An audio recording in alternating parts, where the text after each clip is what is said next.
ဝင်ကြပါလေအဲ့တဲ့တောင်းနဲ့လာတာနဲ့ပါ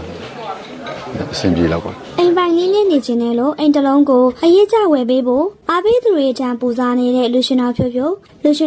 ဟာအောင်စမိုးဆက်တဲ့ကနေနာမည်ကြီးလာသူဖြစ်ပြီးတော့မင်းသားနီးပါးတောင်အမာခံပြည်သက်တွေရရှိနေရလဲဖြစ်ပါတယ်ဖြိုးဖြိုးကိုထိရင်အားလုံးနဲ့ညှိမယ်ဆိုပြီးတော့ကာကွယ်ပေးကြသလိုဖြိုးဖြိုးအတွက်အသက်ကိုယ်တော်ပေးရတဲ့မိန်းကလေးပြည်သက်တွေလည်းရှိနေတာလည်းဖြစ်ပါတယ်ဒါကြောင့်ပဲဖြိုးဖြိုးကလည်းသူ့ပြည်သက်တွေကိုအိမ်တလုံးလက်ဆောင်ဝယ်ပေးဖို့ပူဇော်နေရပါဖြိုးဖြိုးဟာအိမ်ငားနေရသူဖြစ်ပြီးအိမ်ကြီးချင်းလေးကနေပိုကျဲတဲ့အိမ်အသစ်လေးမှာပြောင်းနေလိုက်တာပါကိုပိုင်အိမ်လေးမရှိသေးတာကြောင့်အိမ်အသစ်လိုချင်နေတဲ့ဖြိုးဖြိုးကသူ့ကိုချစ်ရင်အိမ်ဝယ်ပေးဖို့အတွက်ပြောနေတာပါသူ့ကိုအိမ်ဝယ်ပေးမယ်လို့ပြောနေကြတဲ့သူတွေကားဝယ်ပေးမယ်လို့ဆိုပြီးတော့လာပြောနေကြတဲ့ပြည်သက်တွေကတော့အများကြီးရှိပြီးတကယ်ကြည့်ရင်အိမ်ကိုအရေးကြနဲ့ဝယ်ပေးကြပါလို့တောင်းဆိုလိုက်တာလည်းဖြစ်ပါတယ်ရှင်လူရှင်တော်ဖြိုးဖြိုးထံကနေဒီစကားတွေထွက်လာပြီးတဲ့နောက်ပိုင်းမှာတော့ပြည်သက်တွေဘက်ကနေပြီးတော့ပြပြထထန်ဝေဖန်မှုတွေထွက်ပေါ်လာခဲ့ရလည်းဖြစ်ပါတယ်အနုပညာရှင်တယောက်ကပြည်သက်တွေစီကနေအိမ်ကားစားတဲ့တမိုးကြီးပစ္စည်းတွေဝယ်ပေးဖို့မျှော်လင့်နေတယ်လို့ပြောရင်းဆိုရင်ရက်ွက်ကလာတာလို့မီးနေကြတာလည်းဖြစ်ပါတယ်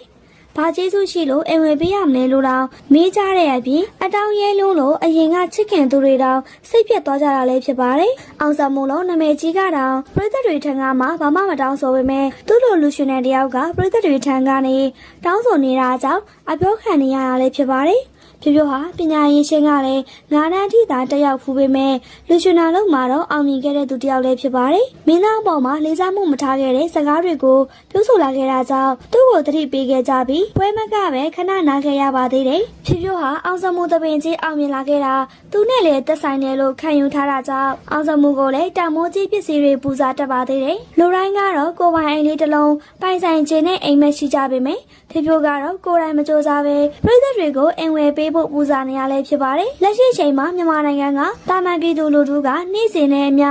စားဝတ်နေရေးကုန်စည်နှုန်းကြီးမြတ်မှုတွေလောင်စာဆီအကျက်တွေနဲ့အဖက်ဖက်အရရက်ကရုန်းကန်နေကြရတာလည်းဖြစ်ပါတယ်။ဒါကိုမှသူကအားပေးနေတဲ့ပြည်သက်တွေကိုယ်တိုင်ကရုန်းကန်နေရတဲ့အချိန်မှာဖြိုးဖြိုးကတော့သိန်းထောင်စီတန်းနဲ့အိမ်တွေကားတွေအတွက်ပြည်သက်တွေစီကမျောလင့်နေတာပါတဘာဝဘေးရန်နေရနဲ့အများအကျိုးအတွက်အလူခံတာမဟုတ်ဘဲနဲ့ကိုကျိုးသက်သက်စိတ်ခံမှုအတွက်ပြည်သက်တွေကိုငွေထုတ်ခိုင်းလို့ဖြိုးဖြိုးကအခွင့်အရေးကိုယူတတ်သူအဖြစ်လဲမြင်လာကြရလဲဖြစ်ပါတယ်လူရှင်တော်ဖြိုးဖြိုးကအားပေးသူတွေများလာတဲ့နောက်ပိုင်းမှာတော့သူ့ကိုနောက်ဆုံးပေါ်iPhone တွေတောင်ဝယ်ပေးကြတဲ့သူတွေရှိတဲ့အပြင်လက်ဆောင်တွေလည်းပေးကြပါသေးတယ်။မင်းသားနီးပါးကိုအားပေးမှုတွေရလာတဲ့နောက်ပိုင်းမှာတော့သူလည်းလူကျင်တာတွေကိုဟန်ဆောင်နိုင်တော့ပါဘူးရှင်။ဖြိုးဖြိုးဟာကားလေးလူကျင်နေတာကြောင့်မင်းသားအောင်စမှုကိုလည်းကားဝယ်ပေးဖို့ပူဇော်ထားပါသေးတယ်။အောင်စမှုမှာတော့ဖြိုးဖြိုးကြောင့်ပြဿနာတွေကိုလိုက်ရှင်းနေရတဲ့အချိန်မှာဖြိုးဖြိုးကတော့ကားလေးလူကျင်တဲ့အပြင်ပြည်သက်တွေဆိုပြီးဝယ်ပေးတဲ့အင်ကိုပါလူကျင်နေပြန်ပါသေးတယ်။ကိုပိုင်အိမ်လိုချင်တော့ပြည်သက်တွေစီကတောင်းမဲ့အစား